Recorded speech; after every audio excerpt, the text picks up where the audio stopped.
Thumbnail देख करके आप समझ गए होंगे कि आज का वीडियो क्या होने वाला है। एआईबी के एग्जाम में 22 दिसंबर को जो कंडक्ट हो रहा है उसमें फैमिली लॉ से टोटल 8 नंबर के आएंगे। अगर याद करेंगे आप फैमिली लॉ में कितने कुल अधिनियम हैं, उसमें कुल कितने सेक्शन हर अधिनियम में दिए गए हैं, तो सबको पढ़ने बैठेंगे तो काफी लंबा समय लगेगा और उसको याद करेंगे तो काफी लंबा समय लगेगा उसको याद करने में। लेकिन मैं आपको एक बात बता दूं, यदि आप एग्जाम में फैमिली लॉ का वेरिएट लेकर के जाते हैं तो जो भी अधिनियम से इंपॉर्टेंट क्वेश्चन सेक्शन है उन सेक्शन में क्या बातें कही गई हैं इस वीडियो में मैं आपको बता दे रहा हूं। होगा क्या कि जैसे ही आप क्वेश्चन को पढ़ेंगे, पढ़ने के बाद आपको एक बातें समझ में आ जाएंगी कि ये जो क्वेश्चन है वो किस एक्ट से, किस अधिनियम से पूछा गया है और उस अधिनियम के किस सेक्शन में ये बातें कही गई हैं। उसके माध्यम से आप सही आंसर तक पहुंच जाएंगे। तो आइए देखते हैं कि सबसे पहले हिंदू मैरिज एक्ट 1955 में जो इंपॉर्टेंट सेक्शन है उसमें कौन कौन से सेक्शन जो है इंपॉर्टेंट है।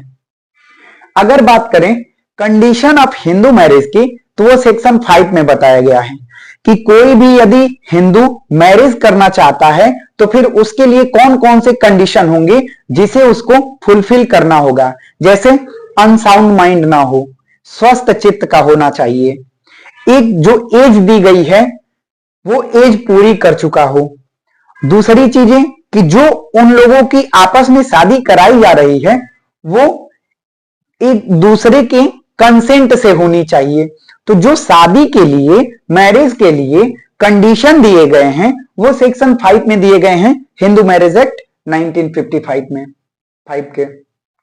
नेक्स्ट इंपॉर्टेंट सेक्शन है सेक्शन 7 जो बात करता है सेरेमनी ऑफ हिंदू मैरिज। मतलब यदि कोई व्यक्ति जो हिंदू है शादी करता है तो उसके जो भी शादी करने में जैसे 7 फेरों का लेना, ये सारी चीजों को उसको फुलफिल करना होगा कि वो बाकायदे हिंदू रीति रिवाजों के साथ उसने अपनी शादी को संपन्न किया है। अगला जो इंपॉर्टेंट सेक्शन है वो बात करता है कि कोई भी हिंदू है यदि उसने शादी कर लिया है तो शादी करने के बाद उस शादी को जो रजिस्ट्रेशन करवाना होगा उसकी बात जो है सेक्शन 8 में किया गया है कि रजिस्ट्रेशन ऑफ हिंदू मैरिज। अगला जो सेक्शन बताता है वो रेस्टिट्यूशन ऑफ कंज्यूगल राइट के बारे में बताता है। अगला जो इंपॉर्टेंट सेक्शन है वो जुडिशियल सेपरेशन के बारे में बताता है। वहीं बात करें कि सेक्शन 11 क्या कहता है तो वो बात करता है वॉइड मैरिज की। वॉइड मैरिज क्या होगा कि कोई भी ऐसा व्यक्ति जो कैपेबल नहीं है शादी के, जो भी कंडीशन है उस कंडीशन को फुलफिल नहीं करता है या फिर उस कंडीशन को फुलफिल करने के योग्य नहीं है और ऐसे व्यक्ति की यदि शादी करवा दिया जाए या फिर ऐसे व्यक्ति से शादी हो जाए तो ये माना जाएगा कि वो जो शादी है वो मैरिज है, वो वाइड मैरिज है, शून्य मैरिज है, ऐसे मैरिज को मैरिज नहीं माना जाएगा। अगला एक चीज जो सेक्शन 12 में बताया वो बताया कि वाइडेबल मैरिज। वाइडेबल मैरिज क्या होता है कि जिस टाइम पे वो शादी की जाती है उस टाइम पे वो मैरिज मान्य होता है, लेकिन दोनों पक्षकारों में से किसी भी पक्षकार को, जैसे आपको हम एक एग्जाम्पल के माध्यम से समझाते हैं, जैसे एक लड़का है और एक लड़की, आप दोनों की शादी करवाते हैं, मान लीजिए जबरदस्ती शादी करवाते हैं। कंडीशन में कहा है कि दोनों की स्वतंत्र सहमति होनी चाहिए और यदि शादी करवाते हैं तो चूंकि जब किसी एक पर्सन की उसमें सहमति नहीं है और आपने शादी करवा दिया तो होगा क्या, शादी तो हो गई, ठीक है, लेकिन यदि जिसकी सहमति नहीं थी वो चाहे तो इस शादी को बाद में शून्य करवा सकता है, वॉइडेबल करवा सकता है, और यदि वो वॉइडेबल नहीं करवाता है तो ऐसी शादी मानी जाएगी। अगला जो इंपॉर्टेंट सेक्शन है वो सेक्शन है 13 जो डाइवोर्स की बात करता है। डाइवोर्स मीन्स कि किसी भी पति पत्नी का जो वर वधू की शादी हुई तो वो आपस में पति पत्नी एक दाम्पत्य जीवन व्यतीत करने लगे, लेकिन किन्हीं कारणों से यदि वो शादी में अलगाव चाहते हैं, विवाह में विच्छेद चाहते हैं, तो उस विवाह विच्छेद का प्रावधान जो है सेक्शन 13 में दिया गया है। वहीं जो मोस्ट इंपॉर्टेंट इसमें सेक्शन है 13B जो बात करता है डाइवोर्स बाई म्यूचुअल कंसेंट मतलब ये है कि यदि दो पक्ष हैं, पति पत्नी, वो दोनों चाहते हैं कि शादी जो हुई है, इस शादी के द्वारा जो हम एक साथ रह रहे हैं, वो दोनों चाहते हैं कि ये जीवन आगे नहीं चल सकता है एक साथ, और हम दोनों स्वतंत्र सहमति से अपने म्यूचुअल कंसेंट से अलग रहना चाहते हैं, तो वो सेक्शन 13B में उसकी बात की गई है। एक जो इंपॉर्टेंट सेक्शन है, सेक्शन 14 है इसके बाद, कि no petition for divorce within 1 year. मतलब यदि आपकी शादी हो गई और शादी होने के बाद यदि आप डाइवोर्स चाहते हैं, वो डाइवोर्स का जो आप पिटीशन फाइल करेंगे, वो डाइवोर्स का पिटीशन 1 ईयर के अंदर नहीं कर सकते हैं। आपको 1 साल उसके साथ बिताना ही बिताना होगा, उसके बाद ही आप पिटीशन फाइल कर सकते हैं। आप देखे होंगे कि यहां मैंने एक वर्ड यूज किया है, पिटीशन। ये जान लीजिए कि इस मामले में वाद दायर नहीं होता है, इस मामले में जो होता है वो पिटीशन दायर होता है, और शादी के 1 साल के अंदर आप पिटीशन दायर नहीं कर सकते हैं। जब 1 साल शादी की पूरी हो जाएगी, उसके बाद विवाह विच्छेद के लिए आप पिटीशन दायर कर सकते हैं, डाइवोर्स के लिए पिटीशन दायर कर सकते हैं। अगला जो इंपॉर्टेंट सेक्शन है कि कोई ऐसा पर्सन जिसकी शादी हो गई थी, अब शादी के बाद उसने डाइवोर्स जो है क्लेम कर दिया, पिटीशन दायर कर दिया डाइवोर्स के लिए, अब उसे जब डाइवोर्स मिल जाता है या फिर वो जो डाइवोर्स का मामला है वो विचारण में है न्यायालय के अधीन, तो क्या वो व्यक्ति शादी कर सकता है? वही बात यहां की गई है सेक्शन 15 में कि कब एक पर्सन जो है वो दोबारा मैरिज कर सकता है। तो उसके लिए कंडीशन क्या होगी कि उस पर्सन का जो विवाह विच्छेद है, डाइवोर्स है, वो डाइवोर्स हो जाए। डाइवोर्स होने के बाद 60 डेज तक टाइम होता है कि उस डाइवोर्स जो डाइवोर्स के लिए डिक्री दी गई है, उसके डिक्री या फिर ऑर्डर दी गई है, तो उसके अगेंस्ट 60 डेज तक वो अपील दायर कर सकता है। तो वो यदि अपील का जो समय है 60 डेज, उसको डाइवोर्स होने के बाद 60 डेज का इंतजार करना होगा। यदि 60 डेज तक कोई भी अपील दायर नहीं की जाती है, तो ऐसी स्थिति में वो पर्सन जो है दोबारा मैरिज कर सकता है। अगला जो इंपॉर्टेंट सेक्शन है वो बात करता है पनिशमेंट फॉर बाइगेमी। बाइगेमी आप जानते होंगे कि किसी भी पर्सन की एक पत्नी है और चूंकि उससे शादी हो चुकी है तो वो पत्नी है, और उस पहली पत्नी के रहते हुए यदि वह व्यक्ति किसी दूसरे लड़की से शादी कर लेता है, तो ऐसी स्थिति में कहा जाएगा कि उसने बाइगेमी का अपराध किया है। और उस बाइगेमी के अपराध के लिए जो पनिशमेंट की बात की गई है वो section 13 of Hindu marriage act 1955 में की गई है। अगला जो इंपॉर्टेंट सेक्शन है वो है सेक्शन 19। ये बात करता है court to which petition shall be presented. मतलब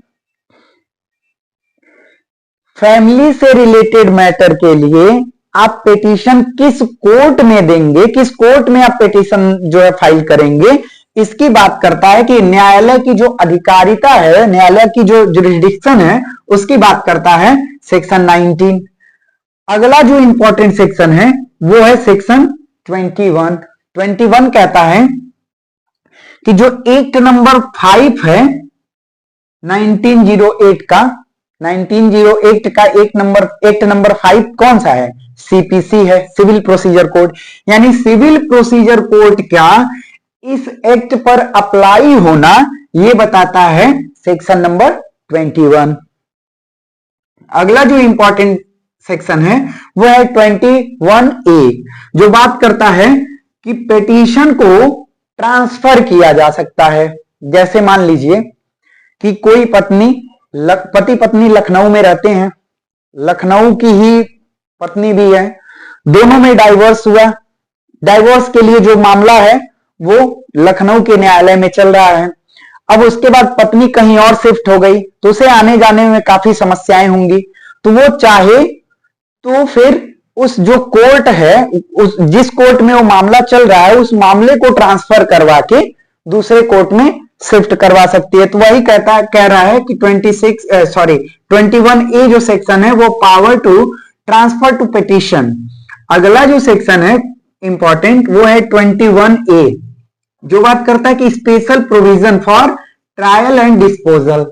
ये जो स्पेशल प्रोविजन है ये बात करता है कि यदि कोई भी डाइवोर्स का मामला न्यायालय में जो है आता है तो ऐसी स्थिति में उस मामले का जो निपटारा है वो विद इन 6 मंथ कर देना चाहिए। ये तो नियम है जो बताता है सेक्शन 21B में, लेकिन रियलिटी में ये मामले काफी लंबे लंबे समय तक चल जाते हैं। अगला जो इंपॉर्टेंट सेक्शन है वो है सेक्शन 22। वो क्या कहता है कि जो प्रोसीडिंग है यानी जो डाइवोर्स के मामले का जो प्रोसीडिंग है वो प्रोसीडिंग क्या होना चाहिए, एक रूम में होना चाहिए, एक कमरे में होना चाहिए, और उससे रिलेटेड कोई भी बातें वो प्रिंटेड नहीं की जाएंगी, मतलब मीडिया पे जो है प्रकाशित नहीं की जाएंगी। अगला जो इंपॉर्टेंट सेक्शन है वो है सेक्शन 24। वो कहता है maintenance pendant light and expense of proceeding. मतलब यदि कोई मामला जो है न्यायालय में विचाराधीन है तो ऐसी स्थिति में उसको विचाराधीन रहते हुए भी जो है मेंटेनेंस प्रोवाइड करना होगा। किसके लिए, जो भी प्रोसीडिंग का खर्च आ रहा है या फिर जो उसका जो महिला है, जो पत्नी है, उसका जो मेंटेनेंस का खर्च है, जो मामला न्यायालय के अधीन चल रहा है उसके बावजूद आपको जो है उसका मेंटेनेंस उसको देना पड़ेगा। एक होता है जो सेक्शन 25, देखिए दोनों ये 24 और 25 ये मेंटेनेंस की बात करता है। ये तब की बात करता है जब मामला जो है विचाराधीन है, और ये परमानेंट एलिमनी की बात करता है। परमानेंट एलिमनी एंड मेंटेनेंस ये क्या है कि जब किसी विवाह विच्छेद में जब किसी शादी के बाद उसका जब विवाह विच्छेद हो जाता है तो परमानेंट जो एलिमनी एंड मेंटेनेंस की बात है वो सेक्शन 25 में की गई है। अगला जो इंपॉर्टेंट सेक्शन है वो इंपॉर्टेंट सेक्शन है 26, appeals from decrease and order. यानी कोई भी मैरिज से रिलेटेड कोई भी जो मामला है उसमें जो भी डिक्रीज या ऑर्डर्स दिए गए हैं न्यायालय के द्वारा उसकी जो अपील की बात करता है वो बात करता है 26 of the Hindu marriage act. आइए अब हम बात करते हैं द हिंदू सक्सेशन एक्ट 1956 की। इसका जो इंपॉर्टेंट सेक्शन है वो पहला है सेक्शन 3 जो डेफिनेशन और इंटरप्रिटेशन की बात करता है। इसमें आप लोग देख लीजिएगा जो इंपॉर्टेंट डेफिनेशन है और इंटरप्रिटेशन उसका क्या कोट करेगी वो बातें की गई हैं। अगला जो इंपॉर्टेंट सेक्शन है वो general rule of succession in the case of male. Male के केस में जो जनरल रूल होगा सक्सेशन का क्या होगा वो सेक्शन 8 में दिया गया है। वहीं बात करें फीमेल की तो वो सेक्शन 15 में दिया गया है। अगर उसके बाद इंपॉर्टेंट सेक्शन की बात करें तो वो सेक्शन 18 है जो full blood prefer to half blood की बात करता है कि मतलब कहीं हाफ ब्लड का रिलेशन है और फुल ब्लड का रिलेशन है तो फुल ब्लड वाले को ज्यादा प्रेफरेंस दी जाएगी। ये फुल ब्लड और हाफ ब्लड क्या होता है कि फुल ब्लड अगर समझे तो जैसे एक व्यक्ति है जिसने 2 शादियां की हैं तो एक पत्नी से उसके 2 बच्चे हैं, तो जो ये दोनों बच्चे हैं ये दोनों बच्चे कहा जाएगा कि इनका जो रिलेशन है फुल ब्लड का है। और वहीं दूसरी पत्नी के बच्चा कोई है और इस बच्चे से पहली पत्नी के बच्चे से कंपेयर किया जाएगा तो इसको कहेंगे हम लोग कि हाफ ब्लड का रिलेशन है। तो जो फुल ब्लड का रिलेशन होता है वो प्रिफर करता है हाफ ब्लड पे, मतलब उसको ज्यादा प्रेफरेंस दी जाती है। अगला जो इंपॉर्टेंट सेक्शन है वो इंपॉर्टेंट सेक्शन है 20। वो बात करता है right of child in womb. मतलब कोई ऐसा शिशु है जो अभी गर्भ धारण किया है, शिशु नहीं कह सकते, ऐसा जो अभी गर्भ में है ऐसा बच्चा, तो उसके जो राइट की बात करता है वो सेक्शन 20 में बात करता है कि उसको भी जैसे ही वो गर्भ धारण की महिला और जैसे ही गर्भ में वो बच्चा आया ये मान लिया जाएगा कि उसको भी प्रॉपर्टी में उतना ही राइट है जितना कि एक अन्य बच्चे का। अगला जो इंपॉर्टेंट सेक्शन है वो है सेक्शन 21। ये बात करता है presumption in case of simultaneous death. मतलब यदि मान लीजिए कि कोई 3-4 लोग हैं, घर के ही 4 लोग हैं जो गाड़ी से जा रहे हैं, उनका एक्सीडेंट होता है, चारों मर जाते हैं, तो उसमें ये माना जाएगा कि चूंकि मृत्यु तो सबकी एक साथ ही हुई है लेकिन उसमें ये माना जाएगा कि जिसकी एज ज्यादा है ये माना जाएगा कि उसका डेथ जो है पहले हुआ है। अगला जो इंपॉर्टेंट सेक्शन है वो इंपॉर्टेंट सेक्शन है 25 जो बात करता है मर्डरर डिस्क्वालिफाइड। मतलब यदि कोई ऐसा बेटा है जो अपने पिता को पिता की हत्या कर देता है तो ऐसे बेटे को उस पिता की संपत्ति से डिस्क्वालिफाइड कर दिया जाएगा। अगला जो इंपॉर्टेंट सेक्शन है 26, ये बात करता है कन्वर्ट्स डिसेंडेंट्स डिस्क्वालिफाइड, मतलब कोई ऐसा पर्सन है जो हिंदू धर्म को त्याग देता है तो ऐसे पर्सन को भी हिंदू सक्सेशन एक्ट के द्वारा उसको डिस्क्वालिफाइड कर दिया जाएगा प्रॉपर्टी से। अगला जो इंपॉर्टेंट एक्ट है the Hindu minority and guardianship act 1956, इसमें जो इंपॉर्टेंट सेक्शन है यही सारे इंपॉर्टेंट सेक्शन हैं। बाकी आइए हम देखते हैं कि सेक्शन 6 में क्या दिया गया है। सेक्शन 6 बात करता है natural guardianship of Hindu minor, मतलब एक जो हिंदू माइनर है उसका जो नेचुरल गार्जियन जो है कौन होगा। अगला इंपॉर्टेंट सेक्शन है नेचुरल गार्जियनशिप ऑफ एडॉप्टेड सन, मतलब जो एडॉप्टेड सन है उसका जो गार्जियन है, जैसे मान लीजिए कि कोई गार्जियन है जो बच्चे को एडॉप्ट करता है तो जो जैसे वो बच्चे को लीगली एडॉप्ट कर रहा है, एडॉप्शन का प्रोसीजर सब कुछ फुलफिल कर लिया, तो ऐसे ही उस एडॉप्टेड सन को हम लोग नेचुरल सन मानेंगे। अगला इंपॉर्टेंट सेक्शन है पावर ऑफ नेचुरल गार्जियन, कि नेचुरल गार्जियन जो है उनके कौन कौन से उस पर अधिकार होंगे, कौन कौन से पावर होंगे। अगला इंपॉर्टेंट सेक्शन है incapability of minor to act as guardianship of property. अगला इंपॉर्टेंट सेक्शन है सेक्शन 10 जो बात करता है de facto guardian not to be deal with the minor's property. अगला इंपॉर्टेंट सेक्शन है सेक्शन 12 जो बात करता है guardian not to be appointed for a minor's undivided interest in joint family of property, मतलब ये बात करता है जो सेक्शन 12 है वो बात करता है कि जैसे मान लीजिए कि एक पिता के 4 बेटे हैं, 4 बेटे में जो 3 हैं वो सब मेजर हैं लेकिन एक लड़का जो है वो माइनर है, तो अगर ऐसे पिता की मृत्यु हो जाती है तो जो माइनर है क्या वो माइनर है इसलिए उसका जो है गार्जियन अपॉइंट कर दें? नहीं, ऐसे अब चूंकि जो प्रॉपर्टी है उसमें सबका इंटरेस्ट है तो जब वो ज्वाइंट इंटरेस्ट है उस प्रॉपर्टी में तो ऐसे पर्सन का जो है कोई भी गार्जियन अपॉइंट नहीं किया जाएगा। अगला जो इंपॉर्टेंट एक्ट है वो है Hindu adoption and maintenance act 1957, जिसका सेक्शन 4 कहता है कि ये जो एक्ट है वो ओवरराइडिंग इफेक्ट रखेगा। अगला जो इंपॉर्टेंट सेक्शन है रिक्विजिट ऑफ वैलिड एडॉप्शन की बात करता है। अगला जो इंपॉर्टेंट सेक्शन है वो बात करता है कि कैपेसिटी के बारे में कि कौन सा ऐसा मेल है जो एडॉप्शन कर सकता है, एडॉप्शन मतलब बच्चे को एडॉप्ट कर सकता है। वहीं सेक्शन 8 बात करता है कि कैपेसिटी ऑफ उस फीमेल की कैपेसिटी जो बच्चे को जो है एडॉप्ट कर सकती है। वहीं सेक्शन 9 में बात किया गया है कि किसकी कैपेसिटी होगी कि एडॉप्शन के लिए बच्चे को दे सकता है। अगला जो इंपॉर्टेंट सेक्शन है वो है सेक्शन 10, वो कहता है कि पर्सन में बी एडॉप्टेड, मतलब ऐसा कौन सा पर्सन है जिसको एडॉप्ट किया जा सकता है। अगला जो इसमें देखेंगे आप जो कौन ऐसा पर्सन है जो एडॉप्ट किया जा सकता है, तो एक तो उसकी शादी न की गई हो, दूसरी बात ये है कि जो एडॉप्ट कर रहा है और जिसे एडॉप्ट कर रहा है उन दोनों के बीच के एज का अंतर 21 ईयर होना चाहिए। अगला इंपॉर्टेंट सेक्शन है कि other valid condition for adoption, मतलब जो अन्य जो वैलिड कंडीशन है एडॉप्शन के लिए वो सेक्शन 11 में दिए गए हैं।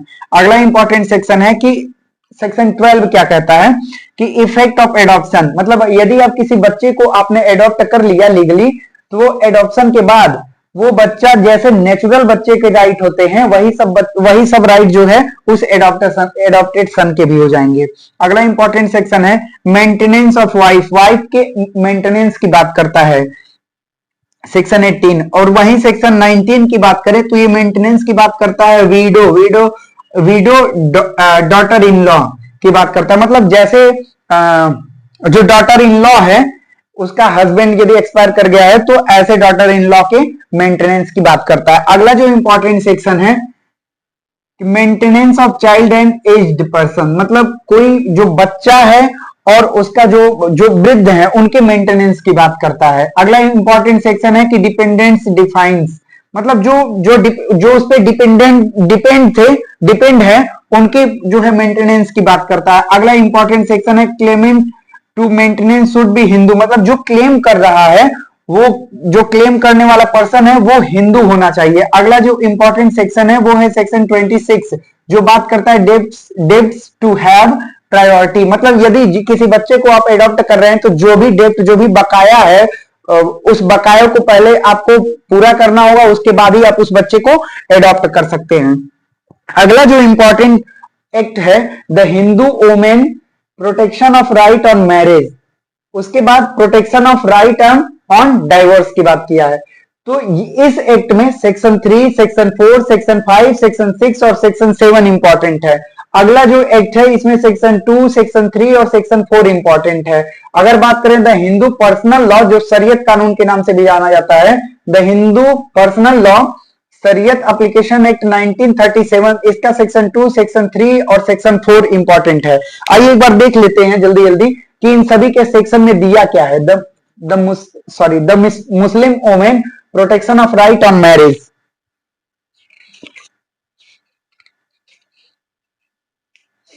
इसका जो सेक्शन 3 है वो बात करता है कि तलाक का शून्य या अवैध होना। यदि कोई तलाक है वो कब तलाक जो है शून्य हो जाएगा या फिर उसे इलीगल घोषित कर दिया जाएगा, वो बात करता है सेक्शन 3 में।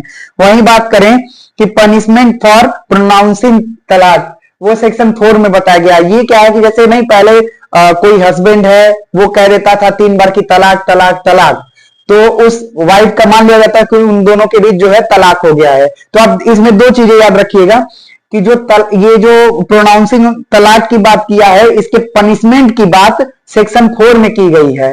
और एक चीज और आप एक ट्रिक से याद रख सकते हैं कि 3 बार ये बोलता था तलाक तलाक तलाक, तो तलाक हो जाता था। तो अब बोलेगा तलाक तलाक तलाक, तो उसको 3 साल की सजा मिलेगी। यानी इस तरीके का अगर यदि कोई तलाक प्रोनाउंस करता है तो उसको जो है 3 साल का पनिशमेंट दिया जाएगा, और इसको सेक्शन 4 में डिफाइन किया गया है। अगला जो इंपॉर्टेंट सेक्शन है सेक्शन 5, वो निर्वाह भत्ता की बात करता है, सब्सिस्टेंस ऑफ अलाउंस की बात करता है। अगला जो इंपॉर्टेंट सेक्शन है सेक्शन 6 है, वो बात करता है कस्टडी ऑफ माइनर चिल्ड्रन, मतलब जो ऐसा कोई चाइल्ड है जो माइनर है, ऐसा कोई चिल्ड्रन है जो माइनर है, तो उसका जो है कस्टडी किसके पास रहेगा, इस कस्टडी के विषय में बात करता है सेक्शन 6। अगला जो इंपॉर्टेंट सेक्शन है वो सेक्शन 7 है। सेक्शन 7 क्या कहता है कि offence to be cognizable, compoundable etcetera, मतलब जो ये ऑफेंस है वो संज्ञेय अपराध माना जाएगा लेकिन कंपाउंडेबल है। कंपाउंडेबल मीन्स पत्नी के साथ यदि आप जैसे उससे बात करके कन्विंस कर लेते हैं तो फिर आपको जो है छोड़ भी दिया जाएगा। चूंकि आप जानते होंगे कि कॉग्निजेबल ऑफेंस में आपको तुरंत गिरफ्तार किया जाता है, तो आपकी गिरफ्तारी चूंकि रुक भी जाएगी।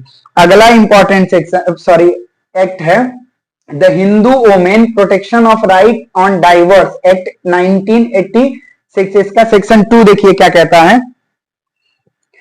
सेक्शन 2 में सारे डेफिनेशन दिए गए हैं, डेफिनेशन क्लॉज इंपॉर्टेंट है। और सेक्शन 3 क्या बात करता है कि मेहर या मुस्लिम स्त्री की अन्य संपत्ति का विवाह विच्छेद के समय उसको दिया जाना, मतलब यदि किसी मुस्लिम महिला की शादी हो गई है और शादी के साथ उसने जो भी वो अन्य संपत्ति में जो उसके पिता की तरफ से जो भी धन दिया गया था, यदि विवाह विच्छेद होता है तो वो सारे धन उनको वापस करना होगा। उसके साथ ही साथ मेहर भी देगा, मेहर जैसे हम लोग मेंटेनेंस होता है, मेहर भी देगा। अगला जो है इंपॉर्टेंट सेक्शन है section 4, order for payment on maintenance, ये जो भरण पोषण के समुदाय के लिए आदेश की बात किया कि आदेश किसमें दिया जाता है, तो वो सेक्शन 4 में दिया जाता है। अगला जो इंपॉर्टेंट एक्ट है द मुस्लिम पर्सनल लॉ शरीयत एप्लीकेशन एक्ट 1937। आइए देखते हैं इसका सेक्शन 2, 3 और 4 जो इंपॉर्टेंट हमने आपको बताया वो क्या कहते हैं, उसमें क्या दिया गया है। सेक्शन 2 में दिया गया है कि application of personal law to Muslim, मतलब जो ये पर्सनल लॉ है ये एक तरीके से कह दीजिए कि नेसेसरी है, ये जो भी मुस्लिम है उनके ऊपर ये लागू होता ही होता है। अगला जो इंपॉर्टेंट सेक्शन है section 3 power to make a declaration, मतलब घोषणा करने की शक्ति जो है सेक्शन 3 में दिया गया है। वहीं अगला जो इंपॉर्टेंट सेक्शन है सेक्शन 4, इसमें नियम बनाने की शक्ति जो है वो सेक्शन 4 में